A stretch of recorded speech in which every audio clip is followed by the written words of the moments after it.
goes to the market យើងថាទៅផ្សារយើងដើរផ្សាររកទិញដូចជាបន្លែផ្លែឈើត្រីស្អីហ្នឹងអញ្ចឹងខ្ញុំលើកយកនៅចំណេះដឹងខ្លីមួយហ្នឹងដើម្បីយល់ដឹងនិងចេះដឹងទាំងអស់គ្នាបាទដែលនេះយើងមកយល់ដឹងអំពីតួអង្គអ្នកស្រី Linda Miss Linda ក៏សួរថា Can I help you តើខ្ញុំអាចជួយអ្វីអ្នកបានរដ្ឋាឆ្លើយថា Yes I want to buy 3 fish please បាទខ្ញុំចង់ទិញត្រី3 Miss Linda ក៏សួរបន្តទៀតថា What else do you want តើអ្នកត្រូវការអ្វីផ្សេងទៀត What else do you want តើអ្នកចង់ទិញអ្វីផ្សេងទៀត I want garlic please ខ្ញុំចង់ទិញ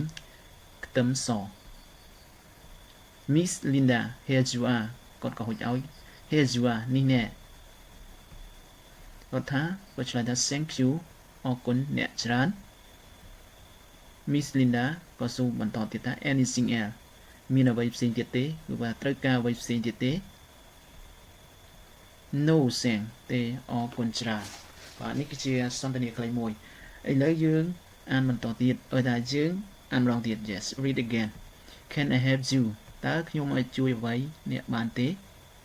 Yeah I want to buy 3 fish please បាទខ្ញុំចង់ទិញត្រី3 What else do you want តើអ្នកចង់ទិញអ្វីផ្សេងទៀតទេ I want garlic please ខ្ញុំចង់ទិញខ្ទឹមស Here you are នេះអ្នក Thank you អរគុណច្រើន Anything else មានអ្វីផ្សេងទៀតទេ No thanks ទេអត់ទេអរគុណច្រើន Yes